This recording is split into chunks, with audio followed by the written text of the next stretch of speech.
কে তারেক কে হিংসে হয়? আসিফ নাহিদদের মতো খাইতে চাও? কিভাবে জানছো তারা যে খাচ্ছে, আবার 5 বছরের জন্য খাবে? তুমিও কিন্তু খেয়েছ বিকাশ। যাই হোক, খাওয়া খাওয়ি নিয়ে কামড়া কামড়ি শুরু হয়ে গেছে তোমাদের মধ্যে।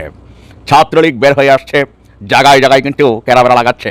পরিণতি এরকম থাকলে হাসিবু ফিরে আসতেও সময় লাগবে না। আমার কথাটা যারা হাস্যরস হিসাবে নিচ্ছেন, হাসতে হাসতে কিন্তু খুবই ভয়ঙ্কর এক তথ্য নিয়ে আপনাদের সামনে আসছি।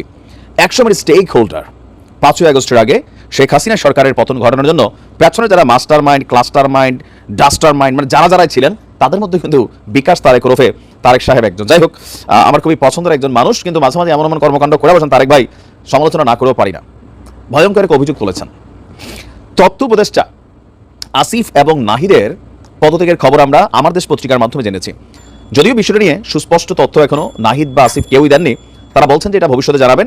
তো পদত্যাগের পিছনে বিহাইন্ড দ্য রিজন কি? ফেব্রুয়ারিতে ছাত্রদের যে রাজনৈতিক দল আসবে সেই দলে ভবিষ্যতে যোগ দিবে আসিফ এবং নাহিদ।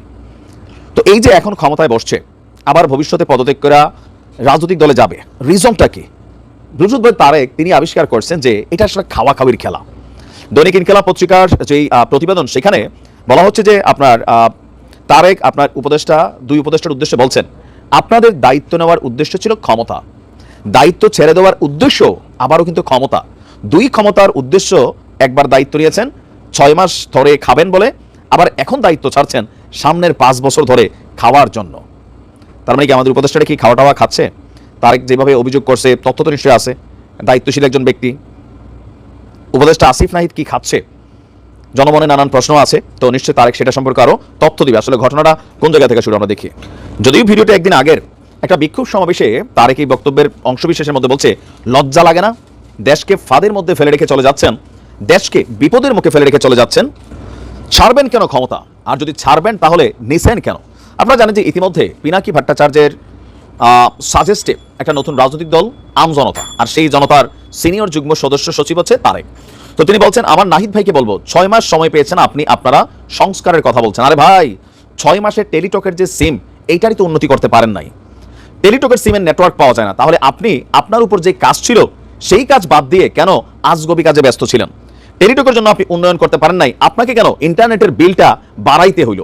এরপর এক হাত নিচে উপদেষ্টা আসিফরে বলছে যে আসিফের উপর একটা দায়িত্ব ছিল, উনি কথা দিয়েছিলেন রানা প্লাজার ক্ষতিগ্রস্তদের জন্য উনি কিছু করবেন। 108 কোটি টাকা শেখ হাসিনা চুরি করেছিল, প্রধানমন্ত্রীর দপ্তর থেকে সেই টাকা উদ্ধার করে রানা প্লাজার ক্ষতিগ্রস্তদের দিবেন। আমাদের আসিফ মাহমুদ ভাই সেই ক্ষতিপূরণ আদায় না করে উল্টো এই শ্রম মন্ত্রণালয়ের দায়িত্ব ছেড়ে দিলেন। আমার কথা, আপনারা কি সংস্কার করবেন? আপনারা একটা একটা করে দায়িত্ব নিচ্ছেন, আর কি বলা হয় যে আপনার মানে মজার অংশটা ছিল শেষে আবার ছেড়ে দিচ্ছেন। আবার শুনছি আপনারা নাকি দুইজনেই দায়িত্ব ছেড়ে দিবেন। আমার কথা হলো, দায়িত্ব যদি ছেড়ে দেবেন, তো দায়িত্ব ছেড়ে দেওয়ার উদ্দেশ্য কি? দায়িত্ব নেওয়ার উদ্দেশ্য কি? মানে টোটালি হচ্ছে সংস্কারের কথা বা উন্নয়নের কথা, এগুলা বলা সোজা, সমালোচনা করা সোজা, দায়িত্বের মধ্যে বসলে কাজ করা কিন্তু কঠিন। ইন্টারনেটের বিল আসলে কিন্তু বাড়াইছে নাহিদের এই সরকারি বলতে হবে, কারণ নাহিদ এখন দায়িত্বে আছে। এরকম প্রত্যেকটা সেক্টরে নানান ঘটনা ঘটছে, দেশে মব জাস্টিস বেড়ে গেছে, মানে নানান ধরনের অ্যাক্টিভিটিস চলছে। তো স্বাভাবিকভাবে যত দিন যাবে তত সরকারের হানিমুন পুরুষ শেষ হবে, মানুষ এটা নিয়ে সমালোচনা করবে। খাওয়া খাইয়ের খেলায় যারা খাইতে পারতেছে না তাদের মধ্যে আহাজারি তৈরি হবে, যারা খাচ্ছে তাদের প্রতি বক্তব্য আসবে। টোটালি ক্ষমতা হচ্ছে এখানে মেইন। ডক্টর মোহাম্মদ ইউনূসের সরকার আসলে দেশকে কতটুকু সঠিকভাবে চালাতে পারবেন, এটা নিয়ে এখন মানুষের মধ্যে প্রশ্ন উঠছে। কাগজে কলমে অনেক কথা আমরা শুনছি, কিন্তু প্র্যাকটিক্যালি সব কিছুই এলোমেলো হয়ে যাচ্ছে। হোপসো যারা দেখার তারা দেখছেন, তারা সিদ্ধান্ত নেবার নিশ্চয় তারা সিদ্ধান্ত নেবেন। মানুষ একটু শান্তি চায়, দিন রাত আন্দোলন এইটা সেটা, ভাই মানুষ বিরক্ত, ঢাকা শহর যাইতে চায় না। যদি পারেন এগুলাকে ব্যালেন্স করে না পারলে নির্বাচন দিয়া আসলে ছাইড়া দেন। এই সংস্কার বলতে বলতে দেশের 12টা কিন্তু বাইজাই যাচ্ছে, অনেক কিছু ইমব্যালেন্সড। যদি পারেন এগুলোকে ব্যালেন্স করেন। ভালো থাকুন।